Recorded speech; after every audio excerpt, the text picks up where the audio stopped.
Hello, and welcome to the Reach or Miss Show, the podcast for the customer-focused entrepreneur, where Hayut Yogev speaks with entrepreneurs for entrepreneurs about reaching or missing the critical point of approaching the right customer with the right message at the right time and place. The point where business success starts. And here is your host, Hayut Yogev. Reach or Miss, Episode 8. Hey Chris, it's so great to have you here. My pleasure. Thank you for having me. It's really a great honor. Chris Brogan provides strategy and skills for the modern business. He is CEO of Honor Media Group, a sought-after public speaker, and the New York Times best-selling author of 9 books and working on his 10th. Forbes listed Chris as one of the must-follow marketing minds of 2014, plus listed his website as one of the 100 best websites for entrepreneurs. State Social rated Chris as the 3rd power influencer online.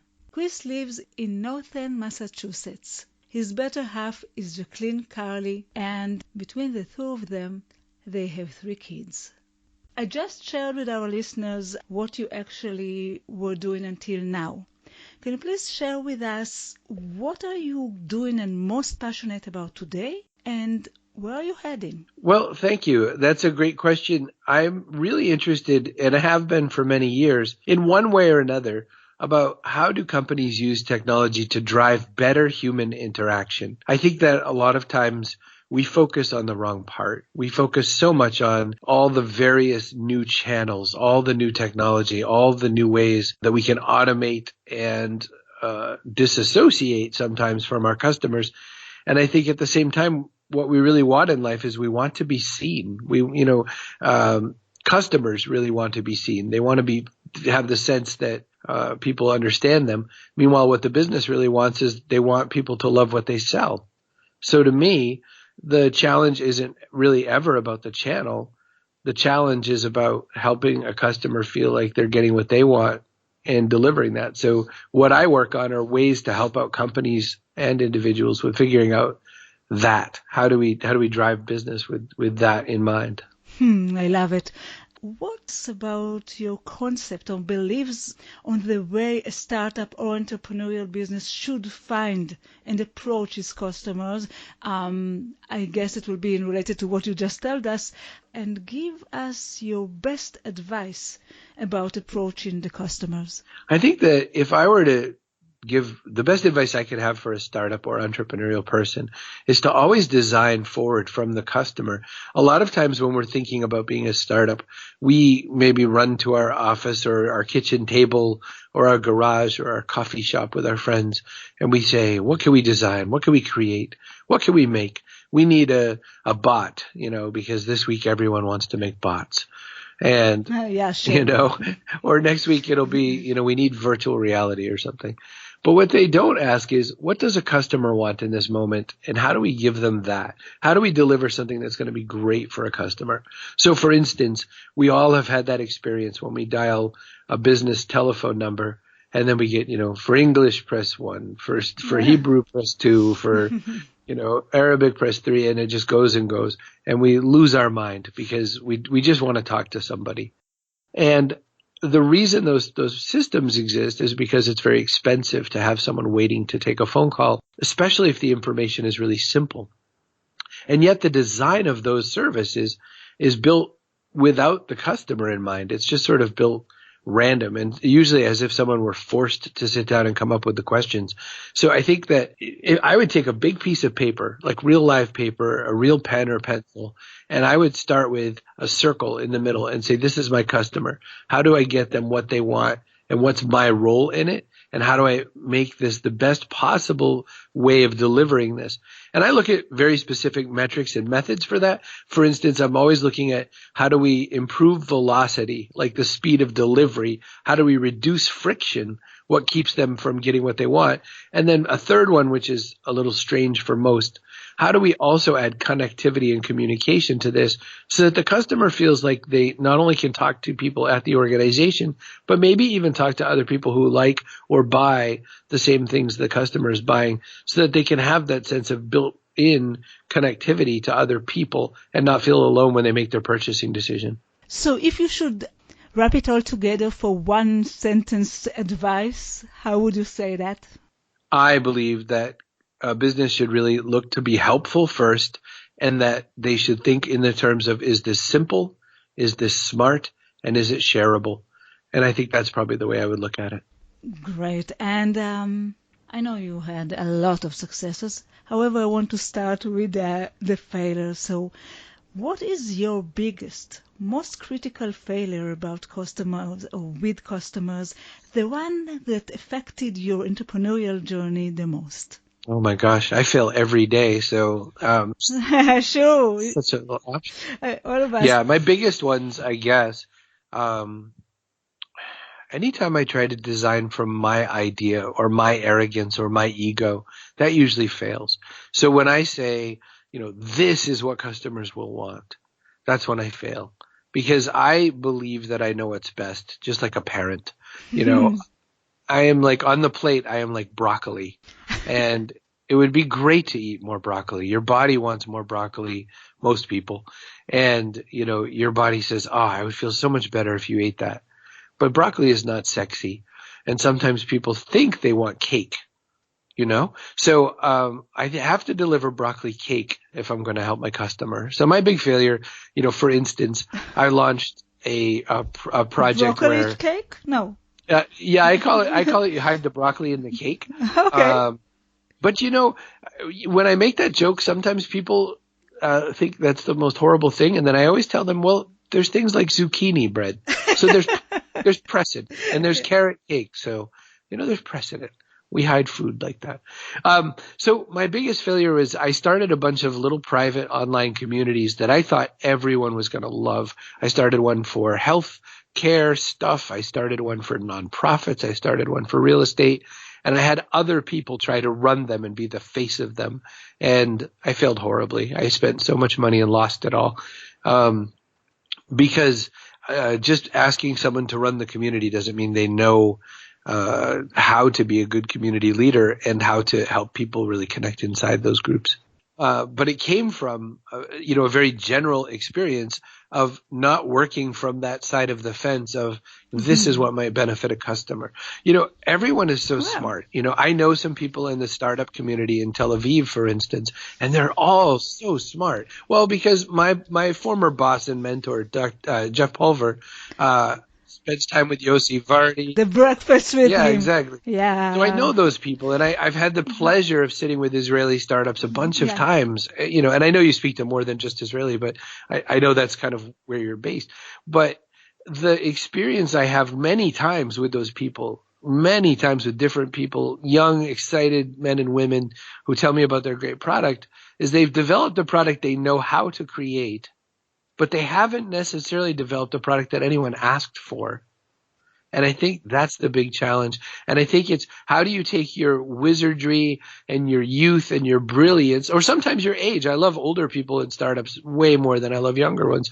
And how do you take that wisdom and apply it to a real customer challenge? I think nothing happens until we do that. And the biggest startups that we all praise came from solving a very simple problem very well.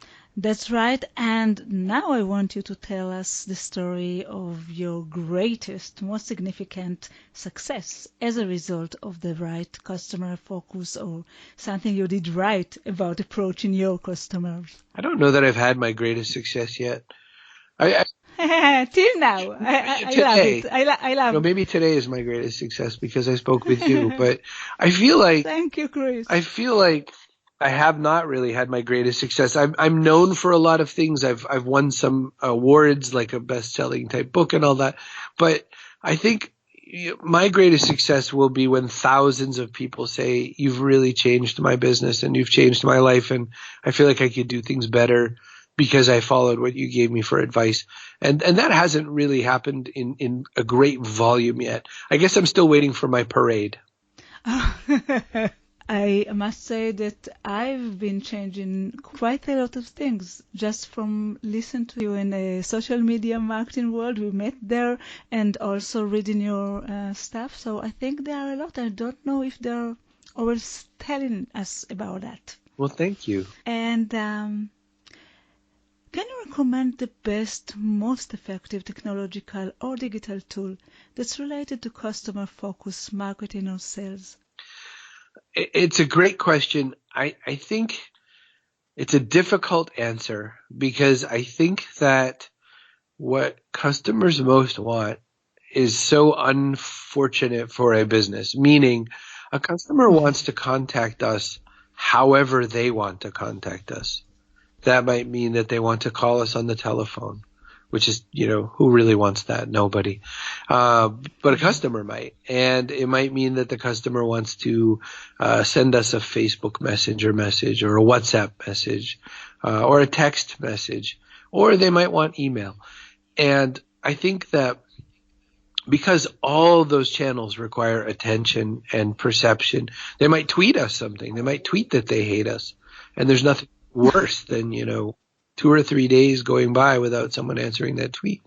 And I think that what that calls for, unfortunately, is a lot more human and sometimes automated diligence to listen for that kind of concern. And I think that, so when you ask the question about the digital tool, I have a horrible answer, which is, you need all the tools that will allow you to best connect with people and do the most, opportunity to connect and deliver conversation. My answer, if you forced me to the wall and you said, this is it, you either die right now or tell me what you, the answer for me would be email. And it's because it's the most flexible of all the tools and still the most predominant of the tools. And I think that email marketing, email newsletters, and also correspondence, if done with a very human-minded approach, is the best way to make customers really feel connected with you. Yeah, you have this fantastic webinar about email, and I loved the idea that you talk about email to humans. I think it's a fantastic webinar, and I recommend people to listen to this webinar or to the live session. And is there any service provider, like a mentor, consultant, advertiser, that had a major impact of your customer success and can help other entrepreneurs as well? Oh, wow. That is a beautiful question. I'm very biased in this particular answer because I have done business with these people for years. But my website, the company that hosts my site and the technology I use is sort of a advanced version of WordPress called Rainmaker, made by Brian Clark, copy blogger, those guys. And that Rainmaker platform has done a lot to take a lot of weight off of me because it can handle merchant accounts. It can handle membership management. It can handle landing page technology. It has SEO. It has all of these things built in for one price, as well as hosting and security and all that. My site was hosted on one of the most famous American server farms in the world, and my site was hacked by some really nice Turkish people who thought that I should sell shoes on my site. That's what they decided to use my website for when they hacked it. And so when I told this really large company that hosts many, many companies in America's servers, they said, oh, well, that's a WordPress problem, so you're on your own. Oh. And I thought, oh, well, that's the worst customer service I ever had. And so I switched to Rainmaker because they have a really strong security software that comes with it and security people that come with that. And I really, really, they fixed my problem in less than an hour. And I've never had a problem since. I should knock on my laptop here. I do it as well. Perfect. What are you most fired up about today? Is there a book or program? I have so many answers to that question. I think that's the best thing about what we all do.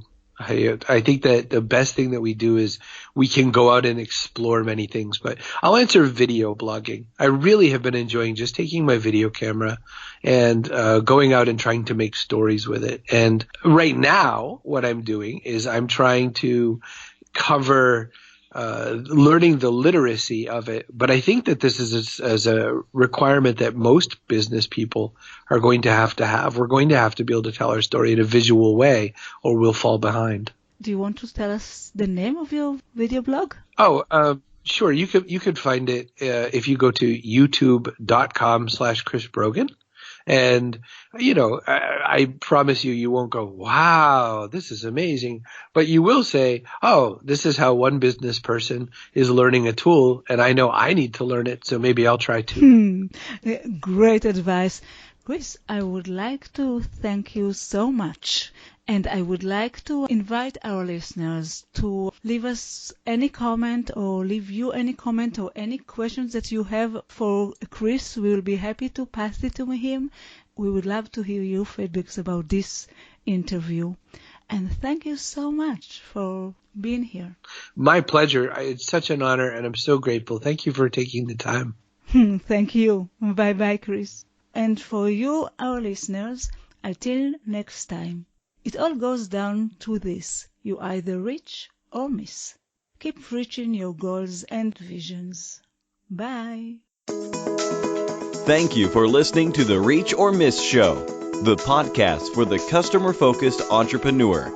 You can find all the information, links, and resources that was mentioned at the show in our website, reachormiss.com. See you next week.